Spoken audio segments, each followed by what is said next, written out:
paz, meu querido, minha querida que está aí se achegando agora nessa live, na manhã deste domingo frio. Espero que nós tenhamos aqui alguns momentos abençoados na presença de Deus. Tenho certeza que isso vai acontecer. Nós vamos iniciar essa escola bíblica dominical com uma oração e vamos entrar numa lição fantástica. Enquanto eu meditava nessa lição, eu pude me ver até em momentos da minha vida, e eu acho que talvez você também perceba que em algum momento também passou por alguma crise similar à que passou o salmista Asaf. Crise de questionamento, de dúvidas, de incertezas, mas com um final aí maravilhoso de descoberta na presença de Deus. Então, feche os seus olhos, nós iremos orar nesse momento. Querido Deus, eterno Pai, nós estamos na Tua presença nesta manhã de domingo. Nós estamos diante da Tua palavra e eu peço a Ti, em nome de Jesus, que a Tua palavra possa atingir cada coração que está nos ouvindo nesta manhã. Que o Senhor venha trabalhar em cada lar, em cada vida, para ampliar nosso entendimento, nosso conhecimento, para agir, Pai, em nossas vidas, a fim de que nós possamos lhe conhecer. E lhe conhecendo, que nós possamos ter uma vida mais tranquila e mais calma na Tua presença, sabendo de que o Senhor cuida de nós, que todas as coisas estão debaixo da Tua mão, do Teu olhar e do Teu cuidado. Pai, abençoa este ouvinte, esta ouvinte, abençoa esta casa, este lar, esteja conosco, amplia nosso entendimento. Eu lhe peço em nome de Jesus. Amém, meu irmão? Olha só, nós vamos estudar agora a lição de número 8 desse trimestre, que fala sobre Salmos. E essa lição de hoje, ela vai falar apresentando ao Senhor os nossos questionamentos. Tenho certeza que todos nós, em algum momento, temos questionamentos a fazer. E aparentemente alguns deles, pelo menos no momento em que nós o temos, são questionamentos sem resposta. Até determinado momento. Mas como Deus não nos deixa confundido, eu tenho certeza aí que quem buscou em Deus resposta para os seus questionamentos, encontrou. E se não encontrou, busque em Deus que você encontrará. Porque Deus tem para nós o alívio certo, a resposta certa. O texto áureo desta manhã, ele é o seguinte: mas para mim, bom é aproximar-me de Deus, para anunciar todas as tuas obras. Está baseado no Salmo 73, versículo 28. Salmo, segundo os estudiosos, atribuídos a Asaf. Asaf era um mestre de louvor no reinado de Davi. É um salmista também, temos vários salmos atribuídos a ele. Por exemplo, numa sequência aí dos 73, acho que se não me falha a memória até o 77, é tudo salmos atribuídos a Asaf. A verdade aplicada: como filhos de Deus, podemos apresentar a nosso Pai nossos temores, nossas angústias e nossas incertezas. Olha que coisa maravilhosa, que oportunidade que a gente tem de apresentar para Deus coisas profundas do nosso ser, coisas que às vezes as pessoas do nosso lado não compreendem.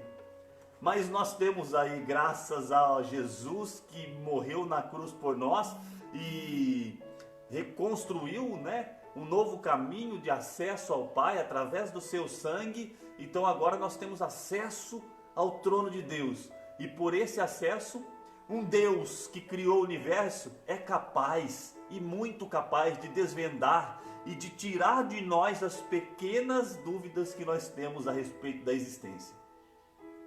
Nós vamos ver que o Salmo 73 apresenta Asaf vivendo uma crise existencial. Em um determinado momento da vida dele, ele começa a ter dúvidas a respeito de valores, de condutas e de resultados. Mas nós vamos ver também como ele encontrou as respostas aí para essas dúvidas. Os objetivos da lição de hoje: apresentar o conflito existencial de Asaf, ensinar como vencer o sentimento de inveja e explicar a importância de clamar em meio à angústia. Ele está baseado aí num texto de referência. Nós temos uma parte, o versículo 1 do Salmo 73, e temos aqui também no Salmo 77 alguns versículos. Ambos são salmos de Asaf. Salmo 73, 1. Verdadeiramente, bom é Deus para com Israel, para com os limpos de coração. Salmo 77, versículo 3, 4, 7, 11 e 16. Lembrava-me de Deus e me perturbei, queixava-me e o meu espírito desfalecia. Sustentaste os meus olhos vigilantes, estou tão perturbado que não posso falar. Rejeitará o Senhor para sempre e não tornará a ser favorável? Lembrar-me-ei, pois, das obras do Senhor. Certamente que me lembrarei das tuas maravilhas da antiguidade. As águas te viram, ó Deus. As águas te viram e tremeram. Os abismos também se abalaram. Então nós vemos aqui o salmista Asaf, no Salmo 73, iniciando o seu salmo, e isso nós vamos ver no decorrer da lição, como é maravilhoso, porque ele inicia o seu salmo reconhecendo todas as dúvidas, toda a sequência do Salmo 73 está respondido no versículo 1. É como se ele escrevesse depois da experiência, é como se ele escrevesse depois que ele encontrou as respostas das dúvidas que ele tinha. Então o Salmo 73 ele inicia: verdadeiramente bom é Deus para com Israel, bom é Deus para com os limpos de coração. E no Salmo 77 também é um salmo de angústia, de queixas, de dificuldades. Asaf tem um perfil um pouco melancólico nos salmos dele, mas isso também leva-nos a uma profundidade de alma, uma profundidade de sinceridade de coração. Asaf se expõe diante de Deus. Às vezes a gente quer se esconder as nossas fraquezas, mas nós vemos nos salmos de Asaf um homem totalmente nu diante de Deus, totalmente exposto. Ele deixa claro que as suas fraquezas, as suas limitações são muitas, as suas dúvidas, os seus questionamentos, e é isso que nós vamos aprender nessa lição. Diante de Deus não há nada que a gente possa esconder e nem deva esconder. Diante de Deus nós temos que ser o mais puro, o mais profundo, o mais sincero, o mais realista, porque Deus sabe de todos os nossos limites, físico, mental, intelectual, financeiro, todos os limites Deus sabe. Deus sabe o dia que nós nascemos e o dia que nós vamos morrer. Deus sabe de tudo. Então para Deus não tem nada que você venha: isso eu vou esconder de Deus. Não tem como esconder nada de Deus. Não há nada para Deus que fique oculto. E o salmista nos dá esse exemplo ao se expor, ao expor suas limitações, suas fraquezas, sua falta de entendimento para Deus. E Deus, certamente como ele fez para Asaf, em lhe dar uma instrução, em lhe mostrar a verdade a respeito das dúvidas que ele tinha, ele também faz para mim e faz para você. A cada dia, nos ensinando, nos instruindo, nos aperfeiçoando para entender a sua vontade, o seu querer, as suas obras, e tirar de nós as dúvidas que nós temos a respeito da vida e dos momentos em que vivemos. Na introdução aqui, o Salmo 73 e o Salmo 77 muito contribuem para as nossas reflexões e orações em momentos difíceis durante a caminhada cristã. Também nos revelam que a bondade e a misericórdia do Senhor sempre permanece com os seus em todo o tempo. Quem esteve participando conosco da aula sobre o Salmo 23 vai se lembrar que quando o salmista Davi fala: a bondade e a misericórdia me seguirão todos os dias, há um comentário, se não me falha a memória, de Spurgeon, Charles Spurgeon, ele faz uma comparação, um paralelo entre a bondade e a misericórdia. Ele estava falando sobre o pastor, e normalmente quando se fala sobre o pastor, você tem os cães pastores, né, que ajudam na condução das ovelhas. E ele traça um paralelo, que a bondade e a misericórdia são como os cães pastores do nosso pastor. E em todo tempo elas nos seguem para ajudar a nos conduzir.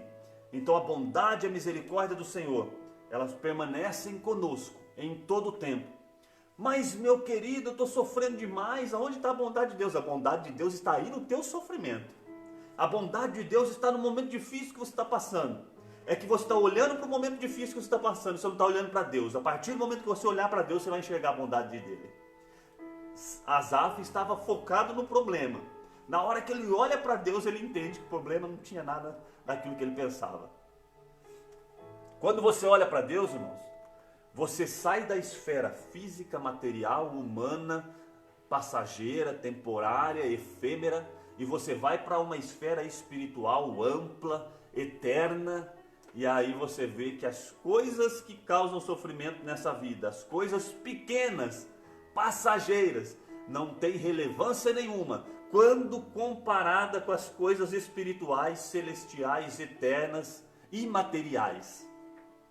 É isso que o apóstolo Paulo percebe quando ele fala que as tribulações do tempo presente não são para comparar com a glória que a nós há de ser revelada.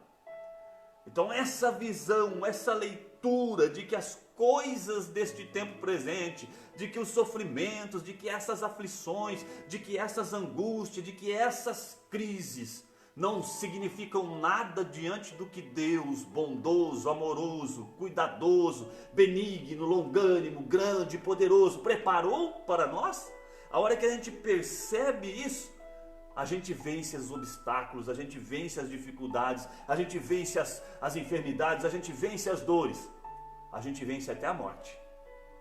Tudo isso só é possível vencer a partir do momento em que nós entendemos que as coisas do tempo presente não se comparam com aquilo que Deus preparou para nós. O Salmo 73, ele vai nos mostrar, vai nos apresentar pensamentos e questionamentos presentes na mente humana ao longo da sua existência. Se nós olharmos no livro de Jó, nós vamos ver que Jó, que era um homem próspero, abençoado, temente a Deus, íntegro, ao qual Deus deu testemunho a respeito dele, um homem que tinha essas qualidades, quando foi privado de todas as suas bênçãos, ele não negou sua fé, mas ele fez questionamentos a respeito da sua vida. Ele entrou numa crise existencial. Nós podemos aqui abrir as nossas Bíblias para nós acompanharmos e olharmos lá no livro de Jó, no capítulo 21, do versículo 7 ao 15. Vamos ver aqui o que está escrito no capítulo 21 de Jó, versículo 7 ao 15. Por que razão vivem os ímpios? Esse questionamento é um questionamento de um homem justo, temente a Deus. Jó, ele vivia uma vida de integridade. E aí ele começa a se questionar, depois, mediante o sofrimento, a perda de seus filhos, dos seus bens, da sua riqueza, da sua saúde. Ele perdeu praticamente tudo que um homem deseja na terra. Ele perdeu seus filhos, que é perda maior do que essa, mas ele não perdeu um só, ele perdeu todos. Ele perdeu todos os seus filhos, ele perdeu seu gado, ele perdeu tudo que ele tinha, que eleva a vida do homem para um status social melhor, que acolchoam, vamos dizer assim, a nossa vida, que nos dá prazer. Jó perdeu praticamente tudo isso na vida. E aí ele entra em questionamentos. Por que razão vivem os ímpios, envelhecem e ainda se esforçam em poder? A sua semente se estabelece com ele perante a sua face. Esse homem que começa a fazer esse questionamento é um homem que temia a Deus e perdeu tudo. É um questionamento de quem obedecia aos mandamentos de Deus e de repente já não tinha mais nada. Então isso vai entrar bem naquilo que nós vamos falar hoje. O seu touro gera e não falha, pare a sua vaca e não aborta, fazem sair as suas crianças como um rebanho. Então ele começa a levantar a voz e observar que aqueles que não temiam ao Senhor, aqueles que não obedeciam ao Senhor, aparentemente tinham muito mais do que ele. Ele tinha perdido tudo. E aqueles que não temiam ao Senhor, que não tinham uma vida de integridade com Deus, aparentemente viviam melhor do que ele. Parece que as coisas que eles faziam prosperava mais, aonde eles colocavam a mão gerava mais riqueza. Os filhos deles parece que engordavam mais do que os filhos dos tementes a Deus. Parece que o sorriso deles era mais gostoso, parece que a satisfação deles era maior. Olha, quem nunca ouviu aquele ditado popular que diz que a grama do vizinho é sempre melhor do que a nossa? E em algum momento da nossa vida, a gente já fez questionamentos como esse. Caramba, mas parece que eu me esforcei mais e outra pessoa não se esforçou e galgou posições melhores. Parece que eu me dediquei tanto e outras pessoas que não se dedicaram estão mais felizes do que eu. Parece que eu tenho construído uma relação com Deus durante toda a minha vida e tenho sofrido. E a outra pessoa está distante de Deus e tem sido abençoada. Que resposta há para isso? Que razão lógica há para isso? Do ponto de vista humano, o correto seria, o que é justo para mim? Eu estou obedecendo mais a Deus, Deus me abençoa mais. A pessoa não obedece a Deus, Deus abençoa menos. Mas nós precisamos entender um princípio de Deus, que não é um princípio humano. Deus tem alguns atributos, e um dos atributos de Deus é a bondade. A bondade é um atributo irrevogável. Deus não vai abrir mão da sua bondade. E a bondade de Deus é uma bondade verdadeira, não é uma bondade hipócrita, como a gente vê nas redes sociais. A bondade que faz e quer mostrar que é bondoso. Não, Deus é bondoso naturalmente. É atributo seu, a bondade de Deus alcança a todos. Salomão, o sábio, ele percebeu isso. Poucos homens têm essa percepção de que a bondade de Deus excede as obras dos homens. Então não é pelas obras, isso nós vamos ver depois no Novo Testamento, o entendimento também do apóstolo Paulo, falando que a fé não é pelas obras. Ela é dom de Deus. Porque se fosse pelas obras, nós poderíamos chegar para Deus ali amanhã e falar assim, olha, eu fiz isso aqui, então eu mereço isso. Não, não é pelas obras. Então a bondade de Deus também não é pelas obras. Não é porque você teme a Deus que Deus vai ser mais bondoso. Não. A bondade de Deus alcança a todos. Alcança, o sol nasce para o ímpio, nasce para o justo. Mas eu procuro fazer assim e quando eu era pequeno, às vezes eu sentia isso também por parte dos meus pais. Um pai que quer trazer o seu filho na linha, um pai que quer corrigir o seu filho, um pai que quer ensinar o seu filho, sempre ele vai procurar ser às vezes um pouco mais rígido em determinada circunstância para mostrar para o seu filho o que é o certo ali na frente. Hoje eu tenho duas meninas pequenas. A mais velha tem 5 anos, vai fazer 6 anos agora em agosto. Às vezes ela me pede coisas que eu posso dar para ela. Às vezes ela está em situações que eu poderia conceder para ela, mas eu não concedo. Eu falo não para ela, mesmo podendo dar, mesmo podendo fazer, porque eu sei que esse não é produtivo. Deus é assim também. Deus, ele permite coisas que às vezes a gente não gosta. Agora eu me coloco no lugar da minha filha. Por que meu pai não deu isso? Por que meu pai não fez isso? A minha amiguinha tem, minha outra amiguinha também tem, o pai dela deixou. Por que o meu não deixou? E eu me colocando no lugar dela, eu percebo a insatisfação dela, as dúvidas, os questionamentos. Mas lá na frente ela vai entender, assim como eu, quando cresci, entendi negativas dos meus pais quando eu era criança. Negativas que me fizeram entender a ter princípios, a ter valores. O que Deus quer fazer na nossa vida é isso. Uma vida de princípios, uma vida de valores. Então vamos para o primeiro ponto. Tópico 1.1. A paz do Senhor para todos os irmãos aí que estão online conosco. Compartilhe esse vídeo. Convide seus parentes para assistirem também, que a palavra não é do Gustavo, a palavra não... Nós estamos aqui no canal da Assembleia de Deus Madureira, Rio Claro. Quero saudar o nosso pastor Roberto, pastor presidente, pastor Roberto Arruda, pastora Vera Arruda, pastor Renan, que está online também. o nosso papel aqui é levar a palavra de Deus. Então, nesta manhã, esqueça o professor aqui, vamos pensar que é Deus que está falando conosco. E realmente é isso, nós somos simplesmente um canal de bênção na sua vida.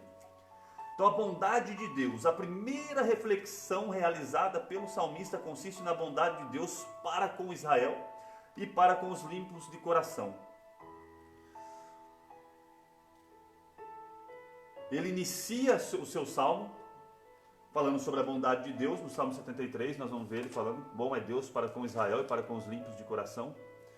Ele inicia e ele termina também o Salmo 73 com a mesma certeza. Então certamente ele escreveu esse primeiro versículo depois de ter experiência com Deus. Muitos questionamentos e pensamentos passaram por sua cabeça durante o período de dúvida, de crise existencial.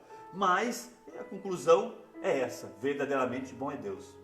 Irmãos, chegar a uma conclusão dessa depois de momentos difíceis é a melhor coisa que tem. Imagina você estar passando por dificuldade e você descobre que mesmo na dificuldade, mesmo nesse cenário difícil, bom é Deus. Bom é Deus.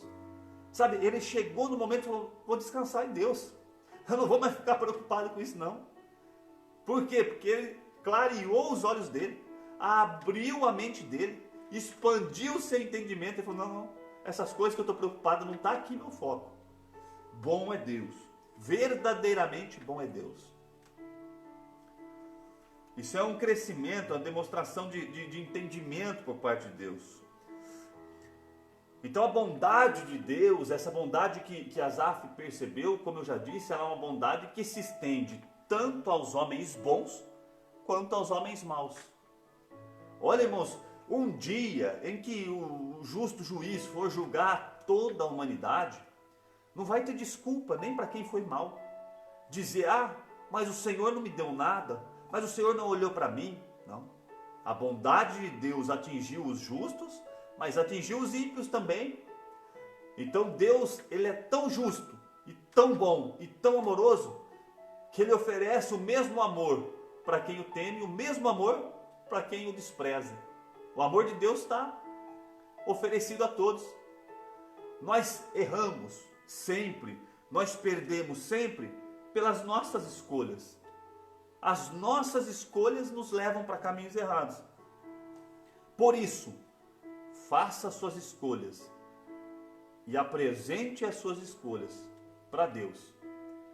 Porque normalmente os nossos erros acontecem quando fazemos escolhas que vão influenciar o nosso futuro. Quem conhece o seu futuro? Nenhum de nós. Deus conhece. Então fale com Deus, porque Deus sabe o que vai ter lá na frente. Ele pode te ajudar a tomar as escolhas, a fazer as escolhas corretas, as decisões corretas que você precisa tomar. Então, a bondade de Deus é ressaltada pelo salmista. 1.2. Existindo a tentação. Diante da bondade de Deus, o salmista analisa sua conduta. E aqui que eu digo que Asaf rasga seu coração. Ele não se mostra um ser perfeito, ele se mostra um ser imperfeito diante de Deus. E há muita verdade nisso. Isso é muito bonito, quando a gente reconhece as nossas falhas, quando reconhecemos as nossas limitações e nos apresentamos diante de Deus sem esse viés de perfeição. Porque nós não temos perfeição nenhuma em nós, nós somos imperfeitos, somos falhos, somos pequenos, mas Asaf ele entende isso. E aí ele diz no versículo 2 do Salmo 73, quanto a mim, os meus pés quase se desviaram.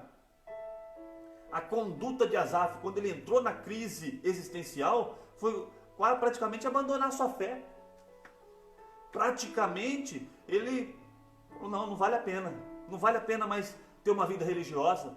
Não vale a pena mais seguir os princípios cristãos. Não vale a pena mais adorar a Deus. Não vale a pena mais viver uma vida de santidade. Esse momento de percepção de Asaf, que acontece às vezes com a gente, como deve ter acontecido com você em algum momento da sua vida, e se não aconteceu, graças a Deus por isso, mas para muitas pessoas que estão ouvindo, já aconteceu esse questionamento. Olha, eu acredito que não está valendo mais a pena. Esse questionamento é um questionamento de quem está olhando para o problema. É um questionamento de quem está olhando para a circunstância terrena, de quem está fazendo algum parâmetro, alguma análise errada, de quem não está buscando a resposta em Deus. Asaf, aconteceu exatamente isso com ele. É como se os devaneios do coração dele, como se os pensamentos dele, os devaneios da mente de Asaf provocassem nele um abalo na sua confiança. Todo o histórico de confiança que ele tinha em Deus foi-se embora por causa dos seus devaneios, por causa dos seus pensamentos focados em coisas que não devia focar.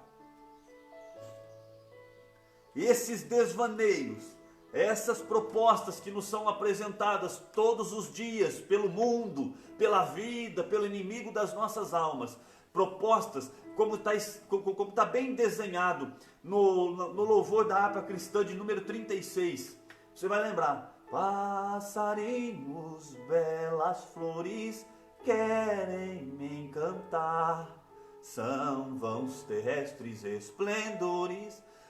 Quem escreveu o louvor do número 36 da harpa cristã é alguém que tinha entendido que Asaf vai entender que no mundo muitas coisas vão querer nos encantar, vão querer tirar o nosso foco, vão querer mudar a direção da nossa vida, mas estas coisas são vãos terrestres esplendores. O nosso foco é outro, o nosso objetivo é outro. Não desvie o teu foco, não desvie o teu olhar de Jesus, porque a Bíblia diz: nós que estamos, pois, rodeados de uma tão grande nuvem de testemunhas, deixemos o embaraço, as coisas desta vida e o pecado que tão de perto nos rodeia e corramos com paciência, porque não é fácil, corramos com paciência a carreira que nos está proposta, olhando para quem? Olhando para os problemas, olhando para as enfermidades, olhando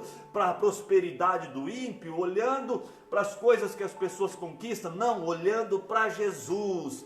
Ele é autor e consumador da nossa fé. Não perca sua fé em Deus, não perca seu contato e sua comunhão com Deus, porque a hora que você olhar para o lado, você vai fazer igual Pedro quando desejou descer do barco. A tempestade estava acontecendo, comendo solta. De repente eles veem um homem andando sobre as águas. Eles assustam no primeiro momento. Jesus diz: sou eu, não temais. Aí Pedro: se é tu, manda eu ir até contigo, eu quero andar sobre as águas também. Jesus disse: pode vir, Pedro. Pedro desce do barco cheio de fé, olhando para Jesus. Quando ele está caminhando, olhando para Jesus, num determinado momento, as ondas escandalosas e bravas do mar, que estava com o seu vento impetuoso, assustam Pedro. No momento de susto, Pedro olha para o lado e sua fé e seu foco em Jesus se perde. Pedro começa a afundar e tem medo. E Jesus, que estava pertinho dele, estende a mão, puxa ele de novo e diz: foca em mim. Quando Pedro olha para Jesus, Pedro anda sobre as águas. Quando Pedro tem medo da tempestade, deixa o vento chamar a atenção, Pedro então se afoga. É assim que nossa vida acontece também. Quando nós olhamos para Jesus, a crise existencial, os problemas desta vida passam, são passageiros, vão embora. Mas quando nós olhamos para Jesus, para os problemas, quando nós olhamos para os problemas, então nós perdemos o foco em Jesus, e aí nós tememos, e aí nós temos dúvidas, e aí nós não sabemos as respostas, e aí nós nos chateamos, nós aprofundamos em angústias. Então o salmista começa a perceber isso. Era importante resistir a essa tentação. É importante para nós resistir à tentação da nossa mente, a tentação do nosso coração, porque o nosso coração ele é enganoso. A Bíblia diz que os intentos do nosso coração não são os mesmos intentos do coração de Deus. Nós precisamos se achegar a Deus para que a gente possa andar no caminho dele. Se nós andarmos no nosso, nós estamos perdidos. No tópico 1.3, nós vemos que o salmista ele vai ter inveja dos ímpios, inveja dos pecadores, inveja dos homens que não andavam com Deus. E a inveja, irmãos, ela é pecado. Inclusive, nos 10 mandamentos a Bíblia fala para não cobiçar a casa do próximo, a mulher do próximo, os bens do próximo. O Decálogo deixa isso muito claro. Mas em algum momento da vida do salmista, por não estar olhando para Deus e por se apegar às coisas terrenas, ele começa a olhar e fala: mas tem prosperidade demais na casa do ímpio. Olha os gados do ímpio como engordam mais. As ovelhas dele, olha, parece que dão muito mais lã. Os filhos deles parece que são mais fortes, mais felizes. Quando eles se reúnem à mesa, parece que eles dão até mais risada. E o salmista, Asaf, ele vivia uma vida difícil. Aparentemente, Asaf, além de seu problema espiritual e da sua alma, sua angústia, ele também tinha algum problema de enfermidade física. Então ele tinha algum tipo de sofrimento. Era um sofrimento na alma e era um sofrimento na carne. Como ele deixa claro, se você ler o Salmo 73, você vai ver que, e o Salmo 77, você vai ver que ele deixa isso bem nítido. Então essa vida terrena de dificuldades expôs Asaf a questionamentos e a inveja a respeito da vida boa que aparentemente os ímpios levavam.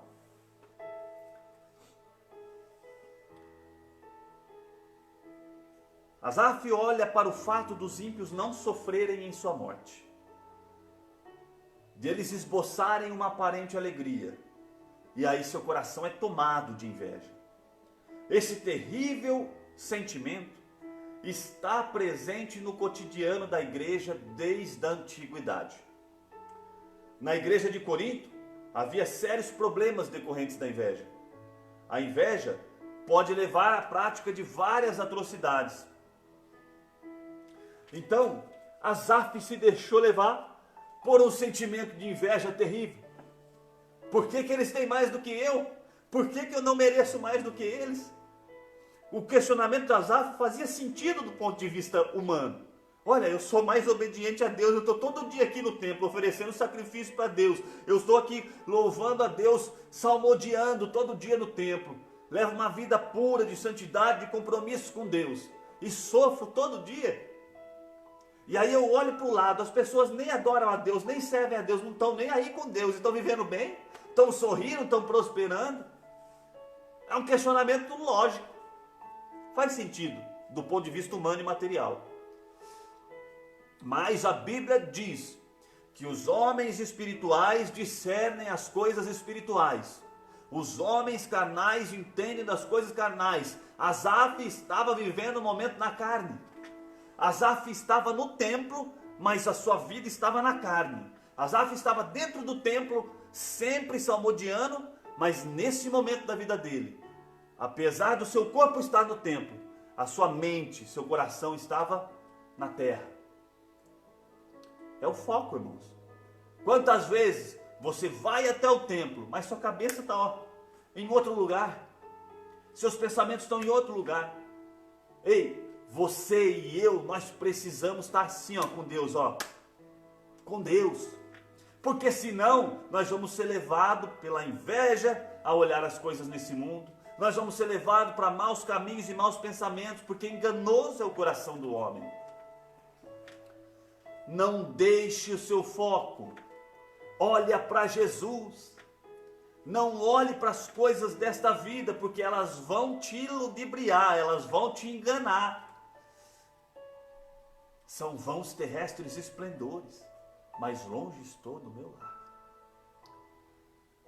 Então esse olhar que teve Asaf foi um olhar errôneo. Asaf escorregou na sua caminhada, como a gente às vezes faz na nossa vida. Quantos escorregões que você já não deu na sua fé? Quantas vezes você achou que estava firme e de repente alguma coisa na tua vida, algum fato, algum acontecimento, algum olhar para o mundo fez você se assustar e a sua fé deu aquela abalada? Mas será que vale a pena? Será que você em nenhum momento perguntou, será que vale a pena? Será que está tudo certo mesmo? Será que... Irmãos, eu vivi minha juventude toda na igreja. Eu vi meus amigos saírem para as baladas, as pessoas... Eu acabei me afastando delas. Foi uma escolha. Eles iam e eles voltavam na alegria, irmãos. eu ficava às vezes pensando, falando, não é possível. Hoje o culto nem foi tão bom, eu nem fiquei tão alegre. E aí meus amigos foram lá na balada, nossa, que alegria que eles estão.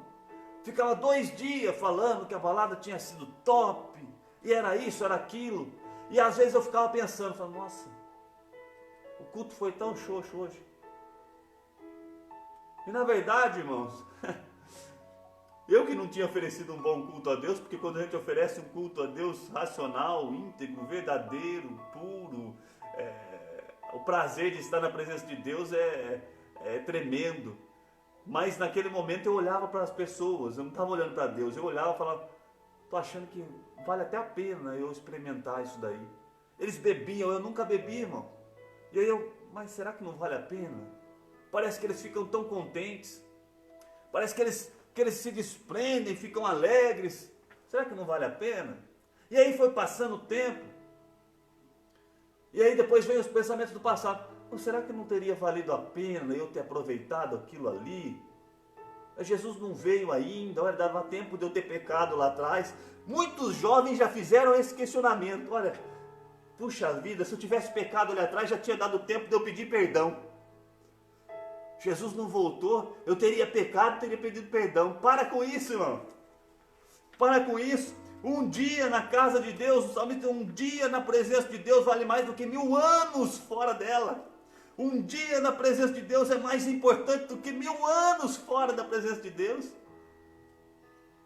Para você que está lutando para permanecer na presença de Deus, continue na presença de Deus, porque na presença de Deus você vai construir seu alicerce espiritual. A sua casa vai estar alicerçada na rocha, não vai estar alicerçada na areia. A casa dos ímpios, que aparentemente são formosas, são belas, são grandes e são fortes, estão alicerçadas na areia. Vai vir o vento em algum momento e vai derrubar a casa deles, mas a casa do cristão está alicerçada na rocha que é Cristo. Pode vir o temporal, pode vir a tempestade, pode vir o vento, pode vir a dificuldade, ela vai permanecer de pé. Aleluia! É assim com Deus, é assim na presença de Deus. Então o salmista teve que vencer a inveja. Ao presenciar a prosperidade, Asaf começa a questionar o valor da sua santidade, da sua purificação.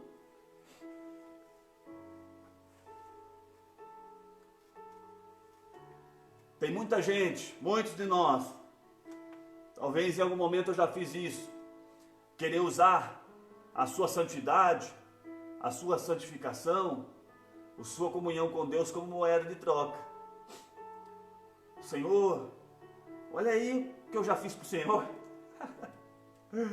Meu Deus, olha aí quantas coisas que eu já fiz, olha, eu abri mão daquilo lá para estar na tua presença. Agora o Senhor podia fazer isso aí para mim também, né? Irmãos, não é uma troca. Agora é claro que Deus leva isso em consideração, não tenha dúvida disso. Ezequias, na hora que ele foi morrer, ele falou, Senhor, lembra-te de mim, o Senhor sabe a minha história, eu não quero morrer agora. Irmãos, a gente, aos poucos, eu me lembro do saudoso pastor Parrotti. Pastor Parrotti, quando meu tio José Ferreira estava no leito de morte, e o médico tinha desenganado ele, e o pastor Parrotti foi lá fazer uma oração para ele, e o pastor Parrotti falou para ele depois da oração, olha, irmão José, o senhor tem um depósito lá com Deus, há um depósito da tua vida lá com Deus. Então, a forma como o senhor viveu, ou vem vivendo, gerou esse depósito, então o senhor vai ter mais vida aí pela frente, Deus vai te tirar desse vale de morte. E foi o que aconteceu. Então, naturalmente, os nossos atos vão, todos os nossos dias, como nós vemos, se não me engano foi na lição passada, estão escritos diante de Deus como um memorial. Há um livro a respeito da nossa vida. O salmista, lá na lição passada, no Salmo de Davi, ele recorre a este memorial, a sua história. Ele recorre a um livro escrito. Todos os seus atos estão lá escritos diante de Deus durante toda a tua vida. E o salmista recorre. Você pode recorrer a esse livro, mas não como moeda de troca assim. Qualquer coisinha que você, para te satisfazer. O salmista recorre ao livro para restituir a comunhão com Deus. Ezequias recorre ao seu histórico para restabelecer sua vida, sua saúde. Não como moeda de troca para obter algum bem terreno. Aí não tem valor.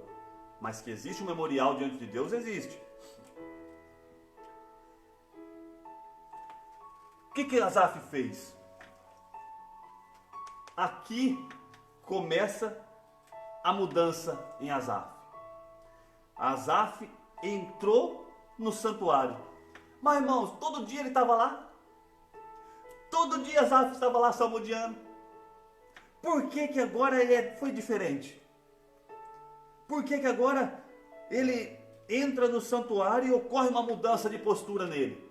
Por que agora ele entrou no lugar de adoração e ele deixou de focar nas prosperidades dos ímpios e começou a focar os olhos em Deus? As observações anteriores do salmista lembram a postura dos que esperam de Deus somente benefícios materiais, riquezas e favores deste mundo, como resultado de procurar agradá-lo. Após entrar no santuário, ele percebeu que o seu relacionamento com Deus vai muito além. Aprendemos aqui que Deus não pode, não deve ser tratado como um objeto, um amuleto ou um serviçal, como algumas denominações neopentecostais até pregou. Determina!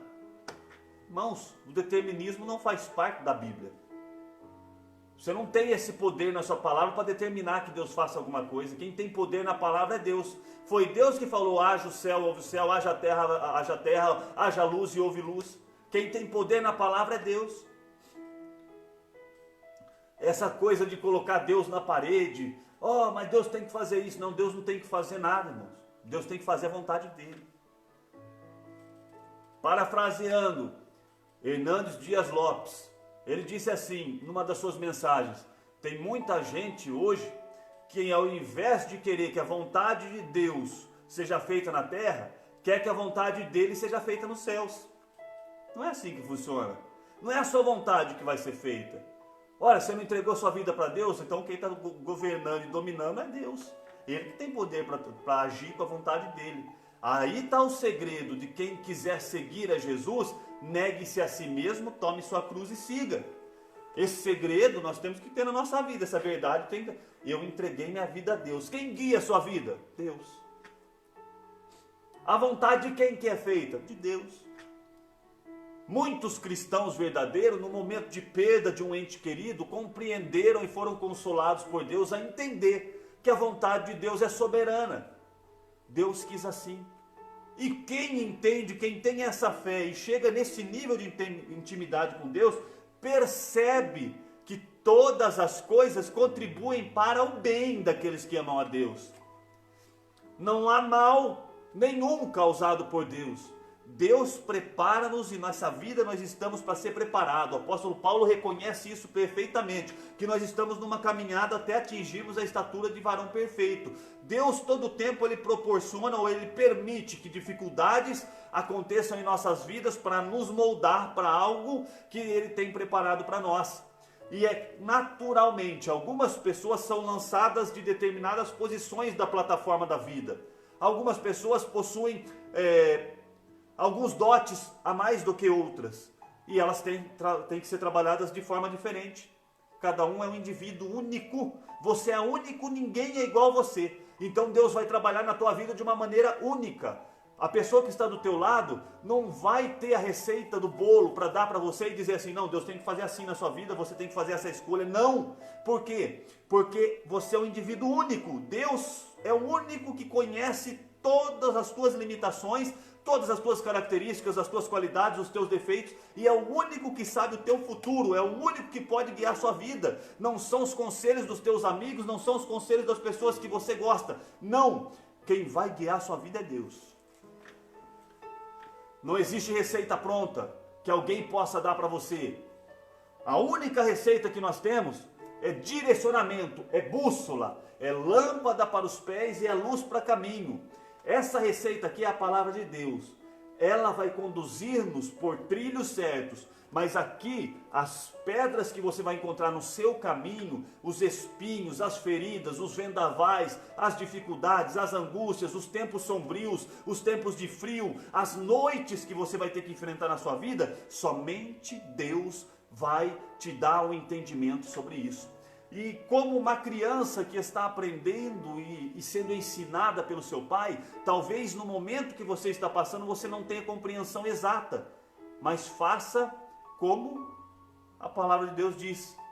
Deus é bom, conhece tudo, está na mão dele. Amanhã vai ter um dia que você vai estar na presença dele, e aí ele vai explicar para você certinho por que aconteceu isso, por que aconteceu aquilo. Irmãos, esse dia vai chegar. No dia que nós estivermos na presença de Deus e Deus nos apresentar as verdades das coisas que hoje nós não sabemos, vai ser maravilhoso. Imagina Deus desvendando as suas dúvidas. Oh, meu querido, Senhor, eu não entendo porque eu sofri isso. Daí num dia lá no céu, Deus vai falar: não, meu filho, você sofreu isso aqui porque se fosse pelo outro caminho ia acontecer assim, você não estaria aqui hoje. Olha, imagina.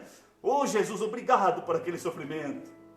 Obrigado por aquela dor. Obrigado por aquela luta, obrigado por aquele livramento. Vai ter um dia que você vai agradecer por tudo, por toda dor, por toda luta, e aí não vai ter mais lágrima, aí vai ser só alegria. Você acha que não vale a pena? Você não acha que vale a pena passar por essas dificuldades e chegar nesse dia e estar ali, ó, graças a Deus eu venci. O salmista entrou no santuário, mas neste dia foi diferente. Quantas vezes você vai no culto, terça, domingo, quarta, quinta, sexta, vai no culto todo dia e parece que nada é igual, mas tem um dia especial. Não é assim com a gente? Ah, eu fui no culto, não aconteceu nada. Ah, o culto hoje... Aí a gente fala até errado, né? O culto hoje foi ruim. Não, o culto não é ruim. Você vai lá para cultuar. Você vai lá para cultuar. O culto quem faz é você. Quem faz o culto sou eu. Então, mas teve um dia que foi especial na vida de Asaf. Teve um dia que diante de todas essas dúvidas, ele entrou no templo, entrou no santuário, e esse dia Deus falou com ele de forma diferente. Esse dia foi especial. Vamos ver aqui.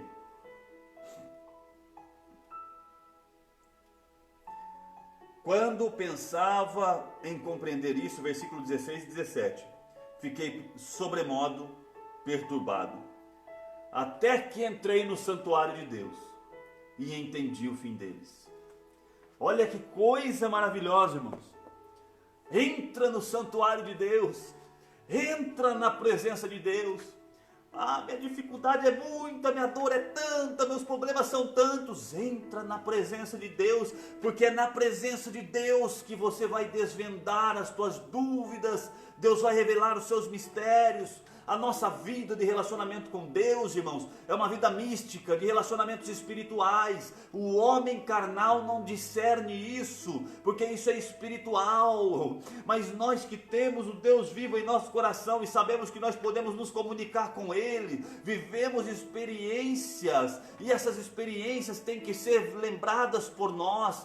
Lembra das coisas que Deus já falou para você. Lembra-se das promessas que Deus já fez na tua vida. Se o momento está difícil, se você está com dúvidas na tua caminhada, se você acha que não tem mais valor, não tem mais importância a tua vida, se você acha que estar na presença de Deus já não é mais como foi antigamente, lembra-se de como já foi e saiba que Deus pode fazer tanto mais como já fez no passado, porque você mudou, mas Deus não mudou. Deus nunca mudou, Deus nunca mudará. Deus é o mesmo. Se Ele fez grandes coisas na tua vida no passado, Ele pode fazer grandes coisas na tua vida no presente. Ele pode preparar para ti um futuro maravilhoso. Então esqueça-se desses pensamentos carnais e terríveis que fazem você desanimar. Entra no santuário de Deus, entra na presença de Deus e vai se deleitar no Senhor, vai vivenciar uma vida de intimidade com Deus, e a partir desse momento de intimidade com Deus, você vai tirar o foco das coisas terrenas,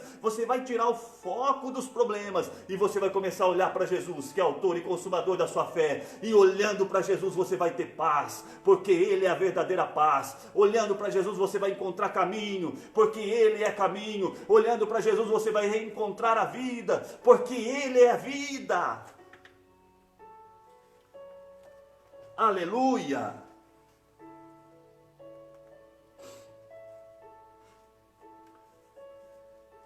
Asaf permitiu ser restaurado por Deus.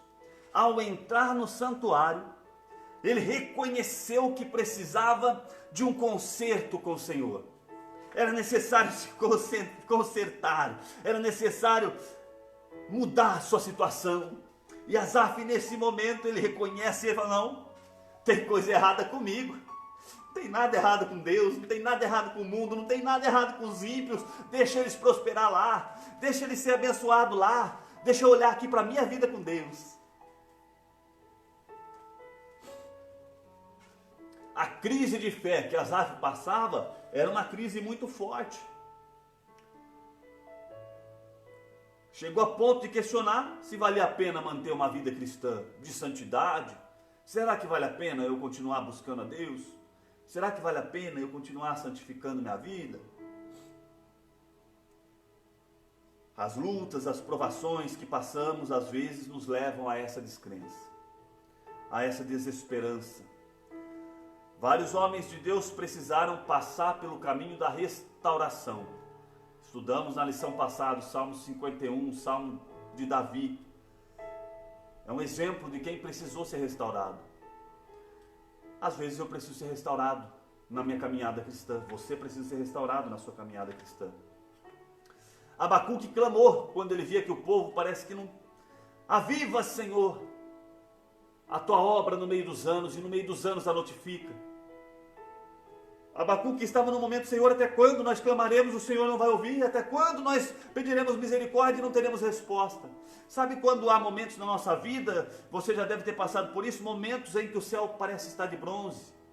São nos momentos de dificuldade que isso acontece, que você não encontra resposta. Mas, se você permanecer, buscar, se aprofundar em buscar, Deus dá resposta, Deus muda o cenário, Deus trabalha, sabe? O céu de bronze, irmãos, vai embora, porque Deus opera no silêncio também. Deus no silêncio está trabalhando. Jesus não disse: olha, meu pai, alguém questionou, mas o senhor vai fazer alguma coisa de sábado? Jesus falou: não, meu pai trabalha até agora e eu também. Deus está trabalhando o tempo todo, Deus não tem descanso não, irmãos. Ao inimigo das nossas almas não descansa, mas Deus também não descansa. Deus está o tempo inteiro trabalhando.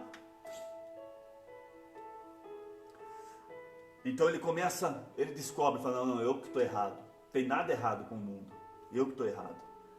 Você precisa descobrir isso, você precisa perceber isso. Na nossa vida, às vezes nós olhamos para os problemas e achamos que tem alguma coisa errada com tudo. Deus não está vendo esse momento, Deus não está assistindo essa situação minha. Não, eu estou sofrendo aqui porque Deus não está me vendo. Não, para com isso, irmão.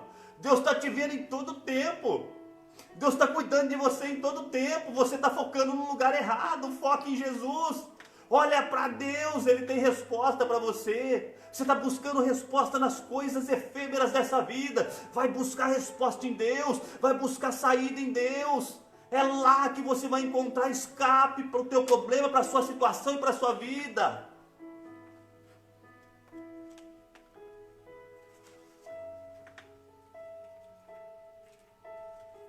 Eu sinto a presença de Deus nessa manhã, agindo na minha vida e agindo na sua vida. Nós precisamos entrar no lugar de adoração, mas não entrar como entramos todos os dias. Esse dia que Asaf entrou foi um dia diferente. Entrei no santuário, ele vivia ali, mas naquele dia foi diferente. Naquele dia Deus tocou nele de uma forma especial. E quando Deus toca na gente, irmãos, a gente cria um sentimento de reconhecimento das nossas falhas. A primeira coisa que gera em nós é reconhecimento de que nós somos falhos, é reconhecimento de que nós estamos errados. Quando há dúvidas em nós sobre se Deus está certo, se Deus é justo, é porque nós estamos errados. Jamais Deus vai estar errado, jamais Deus vai ser injusto, jamais Deus não vai ser bondoso. Deus sempre vai ser o que Ele é, porque Deus é imutável. Essa é outra característica, é outro atributo de Deus, imutabilidade. Um Deus imutável vai continuar sendo bondoso, queira você ou não. Ele vai ser bondoso com você, vai ser bondoso com o ímpio, vai ser bondoso com todos, porque é atributo dele. E Asaf reconhece, o mal está em mim, eu que estou errado. E Asaf, depois de reconhecer tudo isso, ele permite ser restaurado por Deus. Ele vence esse sentimento de inveja e ele reconhece, opa, peraí, essa prosperidade que eles têm, ela é temporária. Por quê? Porque a vida nessa terra, a palavra de Deus diz, 70 anos, depois disso é canseiro e enfado. Irmãos, se nós olharmos do aspecto humano, olha, eu tenho que preparar minha vida para viver o melhor. Ok, vou estudar, vou trabalhar, são coisas seculares. Lá, Jesus dando o sermão do monte, lá em Mateus, ele fala sobre essas coisas. Olha, peraí, vocês têm que olhar para as outras coisas, vocês têm pouca fé por causa disso. Olha para as aves do céu que não semeiam, não cegam, olha para os lírios do campo. Porque vocês ficam aí cuidando dos seus afazeres, preocupados se vai ter alimento, se vai ter vestimenta, se vai ter isso, se vai ter aquilo. Essas coisas aí são secundárias. Deus cuida de tudo isso, Deus vai providenciar tudo isso. Mas primeiramente busca o reino de Deus. É isso que o salmista percebe, é isso que a gente percebe quando a gente olha para as coisas nessa terra. Vai passar esse tempo. Eu estou com 37 anos, vou fazer 38 anos agora. Parece que foi ontem que eu era uma criança e estava brincando. Eu tenho certeza que meus pais, meus avós que agora já faleceram, também passaram a vida assim, ó. A vida passa como um sopro. A Bíblia fala sobre isso também, ó. É erva que murcha-se rapidamente. Se a vida passa como um sopro, tem muita gente que deposita todo o seu potencial, toda a sua esperança, investe tudo que tem na vida terrena. Salomão, o sábio, no final da vida dele, ele começa a se perturbar e questionar. Ora, mas depois de ajuntar tudo isso, será que valeu a pena? Será que quem vai vir após mim vai cuidar disso, vai continuar fazendo prosperar? Descobri, depois de tudo isso, que isso aqui é tudo canseiro e enfado. Descobri que isso daqui tem valor nenhum. Irmãos, olha que tristeza chegar no final da vida e descobrir que nada teve valor. Eu tenho certeza que os valores que nós no tempo da nossa juventude, os valores que nós deveríamos realmente ter para nós desprezamos porque achamos que a vida é quase eterna. E aí quando chegamos na velhice, nós queríamos voltar na juventude para aproveitar a juventude com a visão de quem já está na velhice. Esse é o grande mal do homem, não saber vivenciar os tempos, ficar sempre preocupado com o futuro. O futuro pertence a Deus, ficar sempre preocupado com as coisas que vão acontecer. Aí chega na velhice e descobre que a vida está finalizando, que os tempos que tem nessa terra são poucos. E aí, tudo que ajuntou, vale do quê? Por isso, irmãos, que o nosso foco tem que estar em Deus. Por isso, irmãos, que nós temos que estar olhando para Jesus. Por quê? Se nós olharmos como Paulo olhou e falar, não, quando esse tabernáculo terreno se desfizer, não, eu vou receber no céu lá minha coroa. Não, as tribulações do tempo presente não se comparam com a glória que vai ser revelada para nós. Olha, peraí, Paulo estava olhando para um âmbito espiritual eterno. Eterno. É isso que está preparado para você. Jesus disse, olha, eu vou preparar-vos lugar. Se eu for e vos preparar lugar, eu vou voltar. E se eu voltar, vou levar vocês comigo, para que onde eu estiver, vocês estejam também. Tem lugar preparado para você, um lugar onde não haverá mais crise existencial, um lugar onde não haverá mais dor, onde não haverá mais choro, onde não haverá mais pranto, onde você não vai ter mais dúvidas, porque tudo que até hoje foi revelado em partes para você, naquele dia vai ser revelado como um todo. Jesus vai contar todos os detalhes das dúvidas que você tinha aqui, Ele mesmo vai revelar para a tua vida e você vai entender. E você vai entender porque chorou, vai entender porque sofreu, e naquele dia tudo vai estar. Não deposite aqui nessa terra as suas esperanças. Não deposite nas riquezas terrenas as suas forças. Mas louve a Deus, viva uma vida com Deus, faça a vontade de Deus, se aproxime de Deus. Entre no santuário com verdade, entre no santuário com integridade, entre no santuário de forma plena. E sinta a presença de Deus e viva uma vida com Deus. Você vai ser feliz. Feliz. Mas eu não tenho tudo que eu achava que eu poderia ter. Mas você tem Jesus. Quem tem Jesus tem tudo. Quem tem Jesus tem tudo. Nada compra, nada pode comprar Quem tem Jesus tem tudo, irmãos. Coloca isso na balança. Aleluia. O Salmo 77, para a gente ir concluindo na tópico 3. Se deixar aqui, nós vamos ficar até meio-dia. O Salmo 77 é um clamor de uma alma angustiada, Salmo de Asaf. Continua aqui tratando de conflitos existenciais relacionados à fé. Vamos ver aqui o grito do aflito. 3.1. Clamei a Deus com a minha voz. A Deus levantei a minha voz e Ele inclinou para mim os ouvidos. Asaf relata nesse salmo seu estado de angústia. Irmãos, a angústia pode nos atingir em momentos da nossa vida. Pode sim, a angústia, o desespero, pode porque nós somos carne, pode porque não é o tempo todo que nós conseguimos, por conta dos nossos próprios pecados, estar nessa intimidade, nessa vida. Tanto é que Asaf ia para o santuário praticamente todo dia, ou uma vez por semana, uma vez por mês, não sei, mas só naquela vez que foi mais especial. Teve outras vezes que ele entrou no santuário e não sentiu o que ele sentiu daquela vez. Você vai na igreja todo dia, toda semana, e tem dia que não é igual. Então, por conta dessa oscilação, Deus não oscila. Deus ele é estável, mas a gente oscila. Por conta dessa oscilação que nós temos, ora, é natural que pode acontecer aí da gente entrar numa angústia, num desespero. Nós estudamos num trimestre, alguns trimestres atrás, na escola bíblica dominical, enfermidades da alma. Antigamente, quando eu era criança, se falava que depressão, que ansiedade, isso é coisa do diabo. Irmãos, nós temos que diferenciar. Existem sintomas físicos. Sintomas físicos precisam de tratamento. Se existe uma disfunção hormonal no cérebro que causa sintomas físicos e altera o agir do corpo, os mecanismos internos do organismo, é natural que precise de tratamento. Se você trata do coração, você tem que tratar dos hormônios cerebrais também. Mas nós temos que entender que existe uma linha divisória entre o que é imaterial, que faz parte da alma, pensamentos, sentimentos, com a parte física. É muito difícil, a ciência não consegue chegar. Onde que é o ponto de divisão? Corpo e alma. Qual que é o ponto? Até aqui é alma, até aqui é corpo, daqui para lá é alma. Por ser algo difícil de desvendar, irmãos, nós temos que usar a nossa fé. É só Deus que conhece isso profundamente. Só Deus que entende isso profundamente. Então só Deus que pode dar respostas que nós não temos. A angústia pode fazer parte da nossa vida. Ele está num momento de aflição. É enfermidade, dúvidas, são doenças da alma. Mas nesses momentos, nunca deixemos de apresentar as nossas aflições ao Senhor em oração.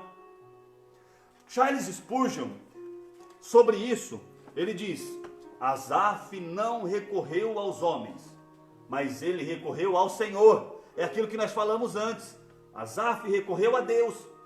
Foi para ele. Não foi com palavras estudadas. Asaf não fez ali um esboço daquilo que ele ia falar, não.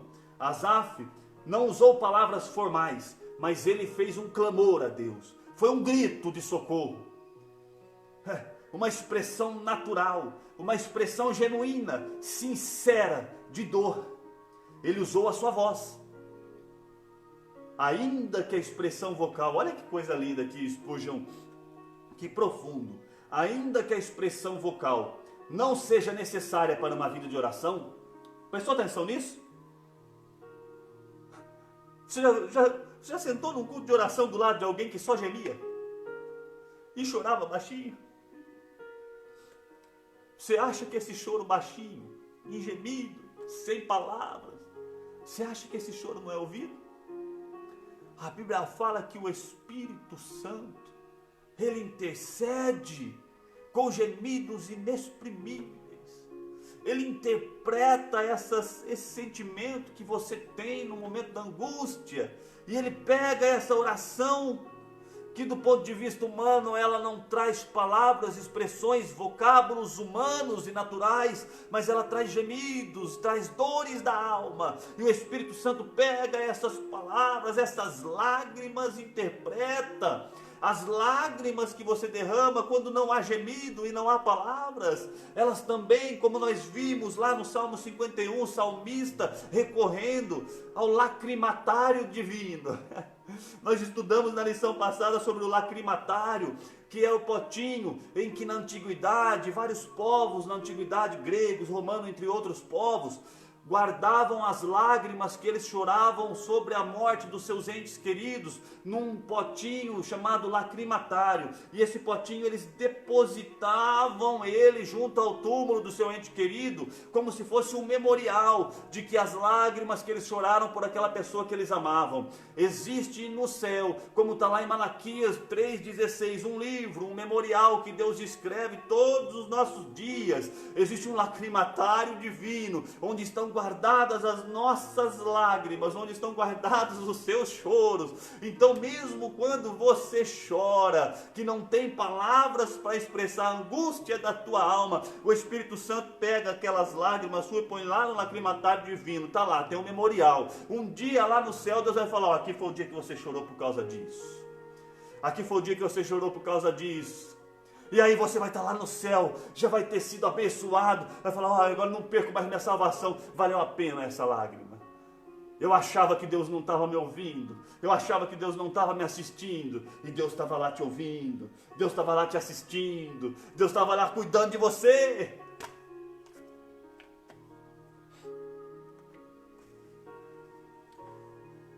Para nós irmos finalizando aqui, irmãos, os sintomas da aflição. O Salmo 77 relata alguns sintomas da aflição do salmista. Primeiro, ele não queria ser consolado. A alma dele recusava consolo. Há momentos assim. A angústia é muito profunda. As palavras não são capazes de trazer consolo. Por exemplo, Jacó, quando os irmãos de José falaram que ele tinha sido comido por um animal e trouxeram lá o manto dele, ele recusou ser consolado. Ele recusou. Ausência, segundo ponto, ausência de palavras. Na angústia, às vezes falta palavras, sintomas de aflição. A mente estava de tal forma perturbada que ele não tinha palavras para expressar sua dor. Boa parte das pessoas que passam por angústias profundas também preferem ficar em silêncio. Isso pode ser perigoso, viu, irmãos? Isso pode ser perigoso. É importante você falar, se abrir, não ficar represando as suas dores. Terceiro, sentir-se desprezado ou rejeitado por Deus. Asaf estava se sentindo rejeitado, abandonado por Deus. Salmo 77:7, ele diz aqui, ó: rejeitará o Senhor para sempre e não tornará a ser favorável? Abacuque também achou que Deus estava desprezando o povo quando ele começa a clamar. Até quando que eu vou clamar e ninguém vai me ouvir? Então esses sentimentos são sentimentos enganosos. No momento em que passa a dificuldade, você para e pensa: oh meu Deus, como eu falhei, achei que Deus não estava me ouvindo. Deus está sempre te assistindo, Deus está sempre te vendo, Deus está sempre cuidando de você, em todo tempo, em todo momento. É você que acha que não, mas Deus está lá. Então tem umas lições preciosas aqui nesses versos. Quantas vezes no meio cristão nós ignoramos a dor da angústia do próximo, ou medimos os sofrimentos das pessoas com as nossas forças. Nós não podemos fazer isso, irmão. Como eu disse, você é um indivíduo, é individual, é único. Só Deus conhece teus limites. Os parâmetros da tua vida foram estipulados por Deus. Não adianta o teu próximo vir trazer uma receita para a tua vitória, para a tua resposta. Não é igual para o outro. Cada um tem uma vida individual, uma experiência com Deus. Para nós concluirmos 3.3, o salmista deixa de meditar nas suas tristezas e passa a meditar nas ações do Criador, restabelecendo a fé. Percebemos que muda a direção do salmista, né? Depois de reconhecer, depois de entender, depois de buscar, de adorar, ele reconhece que a angústia tratava-se de uma enfermidade. E começa a lembrar nas obras do Altíssimo. Ele começa a meditar como Deus tirou o povo lá do Egito, como Deus trabalhou. Irmãos, começa a lembrar das promessas que Deus fez na tua vida. Começa a lembrar do início da tua fé. Começa a lembrar dos milagres. Começa a lembrar quando você chorava na presença de Deus, quando você cantava na mocidade. Começa a lembrar quantas coisas que Deus fez na tua vida, irmãos, porque isso vai te fortalecer. Não se esqueça dos benefícios que te fez o Senhor. Não se esqueça das coisas que Deus fez por ti. Para em algum momento da tua angústia, da tua vida angustiada, para em algum momento e comece a se lembrar das promessas. Comece a se lembrar dos grandes feitos do Senhor. Comece a se lembrar da palavra dEle, das coisas que Ele tem para ti. E aí você vai se fortalecer. E aí a tua fé vai ser restabelecida. A fé. Escritor aos Hebreus no capítulo 11. Ora, a fé é o firme fundamento. A fé é alicerce das coisas que se esperam, da esperança. A fé é alicerce da esperança. O escritor aos Hebreus também no capítulo 6, no versículo 19, diz que essa esperança é âncora da nossa alma, firme, é âncora, ou seja, é sustentáculo da nossa alma. Ela penetra até lá no Santo dos Santos, aonde Jesus está. Ela está fincada em Jesus. A fé, a esperança, precisamos restabelecê-la em Jesus. É lembrando dos seus grandes feitos. É na tua palavra que nós vamos restabelecer essa fé. Meu querido e amado irmãos, para nós finalizarmos aqui, mesmo sendo discípulo de Cristo, templo do Espírito Santo, nós somos vaso de barro, irmãos. Somos falhos, somos pequenos, somos pobres, miseráveis, grão de areia no oceano. Mas Deus está cuidando de nós, Deus está olhando para nós. Somos totalmente dependentes da graça do Senhor para enfrentar tantas situações adversas que nos sobrevêm, que parecem querer nos sufocar. Mas, como está lá em 2 Coríntios 2,14, em Cristo podemos sempre triunfar. Paulo escreve, para nós concluirmos e orarmos, até excedemos o tempo. Paulo escreve,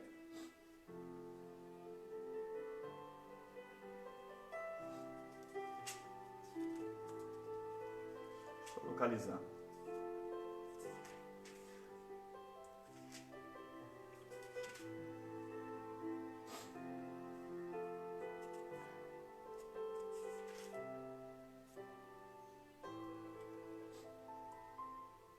O que poderá nos separar do amor de Deus? O que poderá nos separar do amor de Cristo?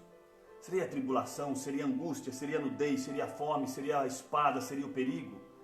Tenho por certo de que nem a morte, nem a vida, nem os anjos, nem os principados, nem as potestades, nem o presente, nem o porvir, nem nem altura, nem profundidade, nem alguma outra criatura nos poderá separar do amor de Deus, que está em Cristo Jesus, nosso Senhor. Essas tribulações do tempo presente, essas angústias, essas dores, não vão te separar do amor de Deus que está em Cristo Jesus, nosso Senhor. Queridos, domingo que vem, nós vamos estudar um chamado à adoração e um alerta no Salmo Convite, no Salmo 95. O Salmo 95 é um convite à adoração. O que é adoração verdadeira? Como precisamos estar com relação à palavra de Deus? Vai ser uma bênção. Participe conosco. Vamos orar. Feche seus olhos. Senhor, meu Deus e meu Pai, nós te louvamos, nós te agradecemos. Que manhã maravilhosa na tua presença. Que manhã abençoada na tua presença, Pai. Muito obrigado por teu Espírito Santo, pela tua presença, pela verdade que foi revelada a nós nesta manhã. Abençoa este irmão, essa irmã, essa pessoa que está aí no seu lar nesta manhã. Abençoa esta casa, este domingo, essa vida, Senhor.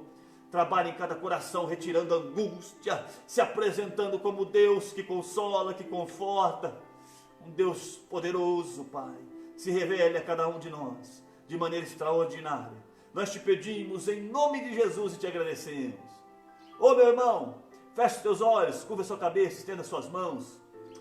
Que o grande amor de Deus, a graça de nosso Senhor e Salvador Jesus Cristo esteja com todos. Ó Pai, nós te agradecemos. Todos juntos vamos dizer amém. Que Deus abençoe. Um forte abraço para você, até domingo que vem.